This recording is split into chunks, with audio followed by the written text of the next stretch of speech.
तो इस फिल्म की शुरुआत उस वक्त से होती है जब जेनेट पहली बार क्वांटम रेलम में फंस गई थी, यानी एक यूनिवर्स, एक दुनिया में। वो अपने आसपास की चीजों को देखकर काफी घबरा जाती है, पर तभी अचानक कुछ अजीब से क्रिएचर्स उस पर हमला कर देते हैं, जो क्रिएचर्स उसने भी आज से पहले कभी नहीं देखे थे। तो वो उनके हमले से बचती है, उनका मुकाबला करती है, बहुत सारे क्रिएचर्स को वो मार भी लेती है। पर तभी उसे यहाँ एक आदमी मिलता है जो घबराया हुआ था, और वो जेनेट से पूछता है कि इस वक्त हम कहाँ हैं। असल में ये और कोई नहीं बल्कि कैंग द कॉन्करर था। जिसके बाद ये सीन इधर से शिफ्ट होकर आता है मूवी के हीरो पर, यानी स्कॉट पर, एंटमैन पर। जब से वो एवेंजर्स में शामिल हुआ था वो काफी मशहूर हो गया था, लोग उसे काफी अच्छे से जानने लगे थे। हालांकि पहले लोग इसे इतना पसंद नहीं करते थे, पर अब यही लोग उसके दीवाने थे, और उसके दोस्त अब अपने डैड की कंपनी संभालती है। वो पिंक पार्टिकल्स का इस्तेमाल करती है दुनिया को अच्छा फ्यूचर भविष्य देने के लिए। ये पार्टिकल्स एनर्जी, ताकत को बढ़ा सकती है। अब उन लोगों की जिंदगी काफी अच्छी चल रही थी, काफी खुश थी वो। यहाँ तक कि स्कॉट ने अपने ऊपर एक किताब भी लिखी थी जिसे वो पढ़कर लोगों को सुना रहा था। वो अब सारे काम छोड़कर एक अच्छे इंसान और एक अच्छा बाप बनना चाहता था, और हमेशा इंसानियत की मदद करना चाहता था। तभी फिर स्कॉट के पास कॉल आती है कि आपकी बेटी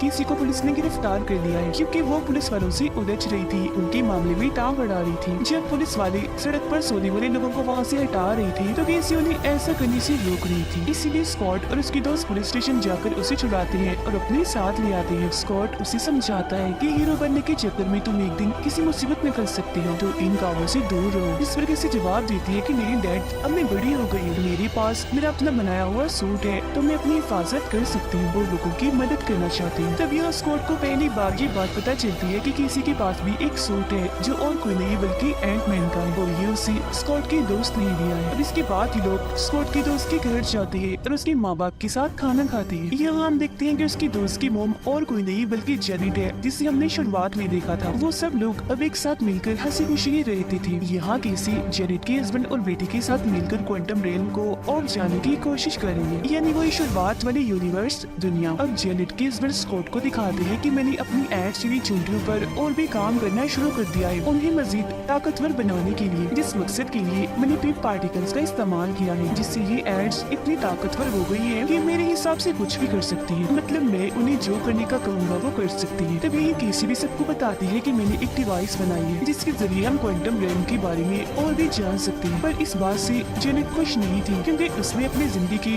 30 साल वहाँ पर गुजारी थी, जो बहुत ही मुश्किल टाइम रहा था, और उन लोगों को इस बात का अंदाजा नहीं था कि क्वांटम रेलम कितना खतरनाक साबित हो सकता है उनके लिए। पर केसी उन्हें तसल्ली देती है कि क्वांटम रेलम के बारे में जानने के लिए हमें वहाँ जाने की जरूरत नहीं है, बल्कि इस डिवाइस की मदद से यही रहकर हम उसके बारे में जान सकते हैं। फिर केसी डिवाइस को ऑन करके एक रेडियो सिग्नल क्वांटम रेलम में भेजती है, जिसकी वजह से वहाँ का सारा डेटा इकट्ठा होकर इन्हें दिखाया जाता है। पर जैसे ही वहाँ से रेडियो सिग्नल का जवाब आता है तो जेनेट काफी घबरा जाती है और वो उस डिवाइस को बंद करने के लिए कहती है, पर जब केसी नहीं करती तो वो खुद ही बंद कर देती है। पर तभी अचानक वो डिवाइस एक बार फिर खुद ब खुद ऑन हो जाती है और आसपास की सभी चीजों को अपनी तरफ खींचने लगती है, यहाँ तक कि उन लोगों को भी। इसीलिए वो सब डिवाइस के अंदर चले जाते हैं और एक अलग ही दुनिया में आ गई थी, जो और कोई नहीं थी बल्कि क्वांटम रेलम में थी। इनकी साथ ही वो चींटियां भी क्वांटम रेलम में चली गई थी। स्कॉट अपने एंटमैन वाले सूट में आ गया था। वो और उसकी बेटी केसी एक ही जगह पर आई थी और अपने आसपास देखकर काफी हैरान थे, क्योंकि उन्हें कुछ समझ नहीं आ रही थी कि वो कहाँ आ गए। जबकि जेनेट की बेटी और हस्बैंड अलग जगह पर आई थी, उनके साथ जेनेट नहीं थी, तो वो घबरा गई थी, उसे ढूंढने लगती है। और फिर तभी जेनेट यहाँ आ ही जाती है। वो घबराई हुई थी और उनसे यहाँ छुप कर रहने का कहती है, जिसका मतलब था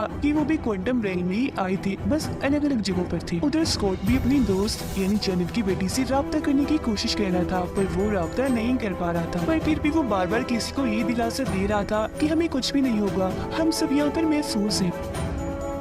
अभी वो बातें कर ही रही थी कि तभी अचानक एक काफी बड़ा सा क्रिएचर नीचे से उठता है और उन पर हमला कर देता है। वो अपनी जान बचाने के लिए भागती है। वो इन्हें अभी मारने ही वाला था कि तभी कुछ सूट पहने लोग यहाँ आकर अपनी पावर्स ताकत से उस क्रिएचर को मार गिराते हैं और इन लोगों की जान बचा लेते हैं। ये लोग दरअसल यही की क्वांटम रेलम के ही रहने वाले थे, जो इन लोगों को भी अपने लिए खतरा समझ रही थी, तो पकड़कर उन्हें अपने साथ ले जाते हैं। वो अलग की जुबान में कुछ बोल रहे थे। फिर जैसे वो स्कॉट को अपना खास किस्म का शरबत पिलाते हैं तो स्कॉट को अब उनकी जुबान समझ आने लगी थी। वो उन लोगों को फिर बताता है कि हम यहाँ कैसे आए और आप लोगों के लिए हम खतरा नहीं है। पर तभी उनकी लीडर सामने आती है, कहती है कि तुम लोग ऊपर से आए हो, वो रास्ता खुल गया है तो जरूर यहाँ वो कॉन्करर भी आता होगा। ये भी शुरुआत वाला आदमी जो जेनेट को भी मिला था। लीडर इन्हें बताती है कि उसने हमारी इस दुनिया क्वांटम रेल पर हमला करके इसे जहन्नुमनाक जैसा बना दिया। पर यहाँ स्कॉट को ये समझ नहीं आ रही थी कि आखिरी कॉन्करर है कौन। पर हम समझ जाते हैं कि वो आदमी कैंग द कॉन्करर है जो बहुत खतरनाक और अच्छा इंसान नहीं है। जेनेट को यहाँ के कुछ लोगों का ग्रुप मिलता है जिनसे जाकर वो मिलती है। वो लोग उसे देखकर काफी खुश हो गई थी क्योंकि जाहिर है इतना अरसा उसने यहाँ गुजारा था। ये देखकर उसका हस्बैंड और बेटी हैरान थे। अब यहाँ के लोग इन्हें एक बड़ा सा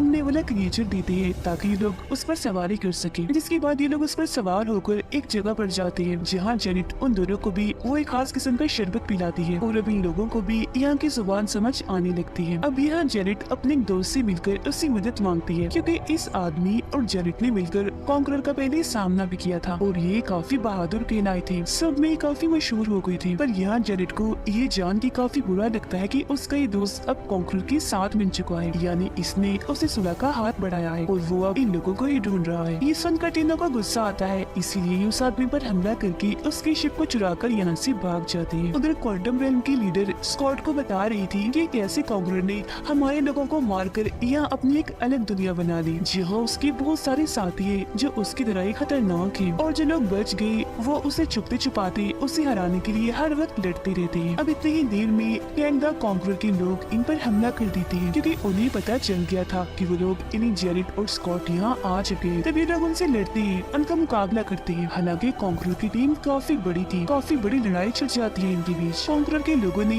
मजबूत सूट पहने हुए थे और वो आग निकाल रहे थे। इसी दौरान केसी देखती है कि वो लोग यहाँ के लीडर को पकड़ने वाले हैं, इसीलिए वो बगैर कुछ सोचे ही अपने सूट में आकर उसकी मदद करने के लिए चली जाती है। तब ये देखकर स्कॉट को भी जाना पड़ता है उसकी मदद करने के लिए और अब ये दोनों बाप बेटी अपने एंटमैन वाले सूट में आकर उनसे लड़ने लगते हैं और बड़ी बहादुरी से बहुत सारे लोगों को मार गिराते हैं। अभी उन लोगों ने सुकून का सांस ही लिया था कि तभी एक बड़ी सी रोबोट मशीन उन पर हमला कर दी थी। वो आके गोली गिरा रही थी, खतरनाक लाइट छोड़ रही थी और साथ ही तेज बिजली भी, इसीलिए ये लोग अपनी जान बचाने के लिए भागने लगते हैं। मगर तभी वो रोबोट मशीन स्कॉट के सामने आकर कहती है कि तुमसे दोबारा मिलकर अच्छा लगा स्कॉट। इसके बाद वो मशीन अपना चेहरा दिखाता है जिसे देखकर स्कॉट काफी हैरान रह गया था क्योंकि ये उसका एक दुश्मनी था जिसे स्कॉट ने उसके सूट में ही मार दिया था। तो जाहिर है अब उसके दिमाग में ये सवाल था कि ये जिंदा अब कैसी है। वो फिर इन्हें उठाकर अपने साथ ले आता है और बताता है कि उस दिन में मरा नहीं था बल्कि मैं तो क्वांटम रेल में आ गया था जहाँ कैंग द कॉन्करर ने मुझे बचाया और एक रोबोट मशीन बना दिया। मैं यहाँ आने वाली हर इंसान पर हमला करता हूँ। उधर जेनेट अपने हस्बैंड और बेटी को ये कहानी बता रही थी कि जब मैं यहाँ क्वांटम रेल में आई थी तब मेरी मुलाकात यहाँ कैंग द कॉन्करर से हुई। वो भी मेरी तरह यहाँ फंस गया था। उसने मुझे बताया कि मैं अलग अलग प्लैनेट्स पर जाता हूँ पर शिप खराब होने की वजह से मैं यही फंस गया। दरअसल मेरे पास एक ऐसा शिप है जिसकी मदद से मैं किसी भी टाइम लाइन में किसी भी यूनिवर्स में जा सकता हूँ।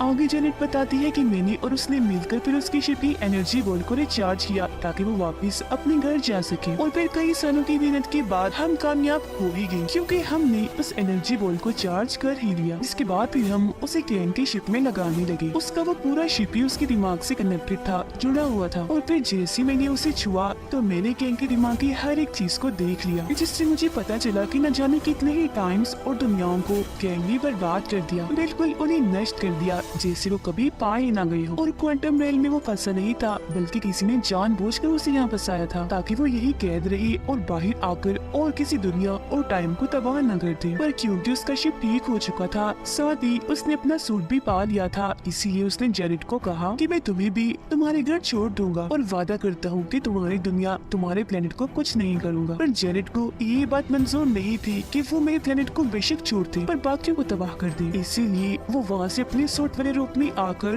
गायब होकर उस एनर्जी बॉल को चुराकर वहाँ से भागने लगती है। पर क्योंकि कैंग ने अपना सूट हासिल कर लिया था इसीलिए वो ज्यादा दूर तक नहीं भाग पाती। कुछ दूर जाने पर वो वहाँ तबाही मचाकर जेनेट को भागने से रोक देता है। फिर जेनेट यहाँ अपनी ताकत से उस एनर्जी बॉल को काफी बड़ा कर लेती है ताकि कैंग उस तक कभी न पहुँच सके और खुद यहाँ से भाग जाती है, जिससे अब कैंग द कॉन्करर यहाँ फंस गया था क्योंकि उसका रास्ता भी बंद कर दिया गया था। पर क्योंकि उसके पास मजबूत सूट था इसीलिए उसने यहाँ अपनी दुनिया बना ली जिसके बाद उसकी एक काफी बड़ी टीम भी बन गई और जेनेट यही उसे चुप कर रहती रही। जिसके बाद उसके हस्बैंड ने आकर उसकी जान बचाने और उसे घर ले गया। पर वापस आने के बाद अभी भी वो इस शर्मिंदगी में थी कि वे क्वांटम रेल में एक मोस्टर को जगाएं। जिसके बाद उसकी बेटी उसे दिलासा देती है कि फिक्र मत करें, हम एक साथ मिलकर उसे एनर्जी बॉल को गिरने से रोकेंगे। और फिर वो तीनों निकल जाते हैं उस एनर्जी बॉल की तलाश में। उधर स्कॉट के सामने किंग आ गया था जो उसे किसी को मारने की धमकी देता है कि मैं तुम्हारी बेटी को मार दूंगा, तो तुम जाकर उस एनर्जी बॉल को लेकर आओ। तो अपनी बेटी को बचाने के लिए स्कॉट चला चाहता है, पर जैसे ही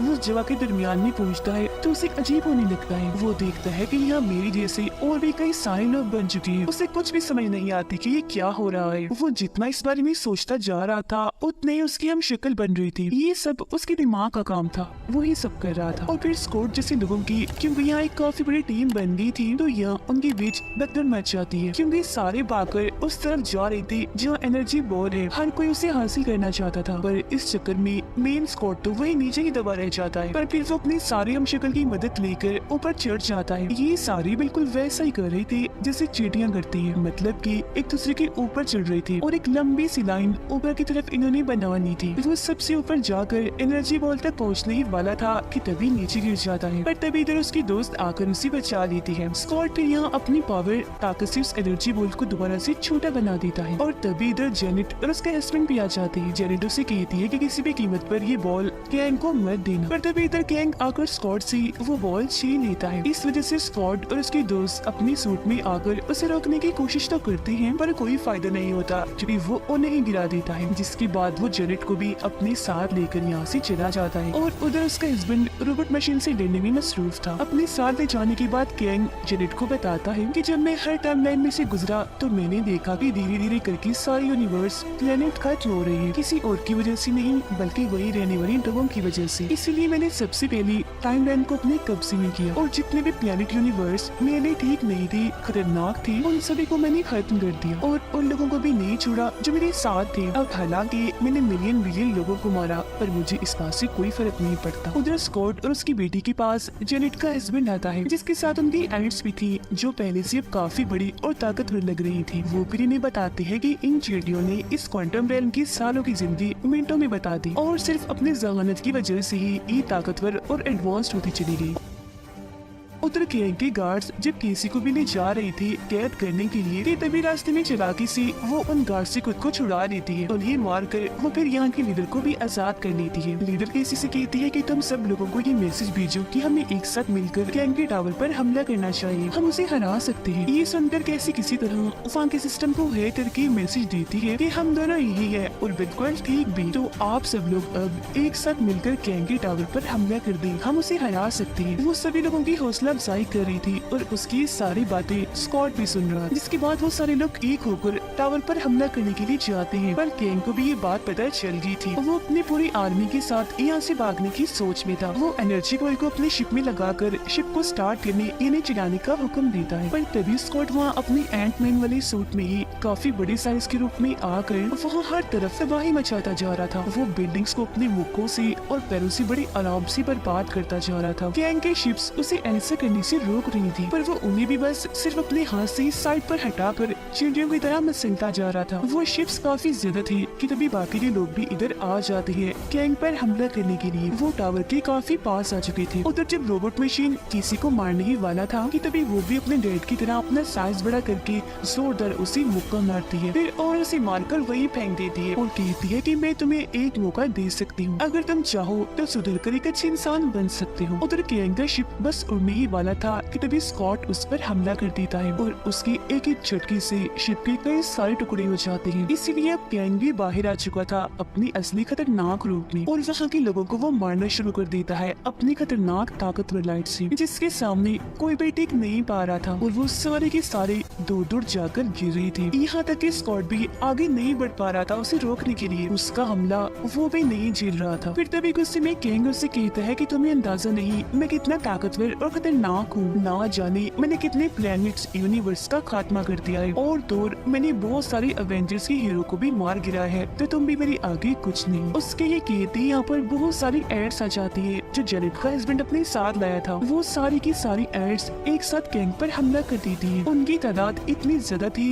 कि गैंग के लिए उन्हें रोकना बहुत मुश्किल था, तो इसीलिए उसने अपने चारों तरफ एक शील्ड बना ली थी ताकि वो उन्हें रोक सके। पर तभी अचानक उस पर रोबोट मशीन का हमला हो जाता है, जिससे वो शील्ड टूट जाती है और अब एक साथ सैकड़ों की तादाद में एड्स उस पर हमला कर देती है और इसी के साथ ही रोबोट मशीन का भी खात्मा हो जाता है। तभी जेनेट उन्हें कहती है कि आप सब जल्दी से टावर में आ जाए, हम यहाँ से निकलने लगे। और क्योंकि उनके पास टाइम बहुत ही कम था, इसीलिए वो जल्दी से टावर के अंदर आ जाते हैं। जेनेट ने यहाँ एनर्जी बॉल का इस्तेमाल करके एक पोर्टल, एक रास्ता बनाया था जिसके जरिए ये अपनी दुनिया में जाने लगते हैं। वो सारे तो चले जाती है, पर अब जैसे स्कॉट की बारी आती है तो उस पर गैंग हमला कर देता है और उसे काफी बुरा मारने लगता है, क्योंकि वो दरअसल स्कॉट को रोककर खुद ही उस पोर्टल के रास्ते से बाहर जाना चाहता था। पर यह स्कॉट उसे रोकने के लिए अपनी पावर की मदद से एनर्जी बॉल को तबाह करने लगता है। तब ये देखकर गैंग जल्दी से यहाँ से बाहर निकलने की कोशिश करने लगता है, पर जैसे वो पोर्टल के पास आता है तो सामने से स्कॉट की दोस्त आ जाती है जो उसे मारकर एनर्जी बॉल के पास टांग देती है। एनर्जी बॉल तो पहले ही स्कॉट तबाह कर रहा था, इसीलिए वो फटने लगती है। वहाँ एक जोरदार धमाका होता है जो गैंग को भी अपनी लपेट में ले लेता है और इस तरह से उसका खात्मा हो पाता है। पर ये लोग भी यहाँ से नहीं निकल पाते क्योंकि वो रास्ता बंद हो गया था, लेकिन वो इस बात से खुश थी कि हमने क्वांटम रेल को तबाह होने से बचा लिया। अब तभी कैसे अपने डिवाइस की मदद से उनके सामने दोबारा से पोर्टल खोल देती है, जिससे अब ये भी वापस आ जाते हैं। अब स्कॉट अपनी इस जीत के बारे में सोच ही रहा था कि तभी उसके जहन में गैंग की वो बात आती है कि अभी इससे भी बड़ा खतरा आने वाला है। पर इस बारे में इतना ना सोचकर वो अपनी जिंदगी एंजॉय करने का सोचता है और केसी के साथ अपनी बर्थडे मनाता है। ये सारे भी अब एक साथ बहुत खुश थे। इसके बाद हम गैंग की आर्मी को देखते हैं जिसमें अलग अलग तरह की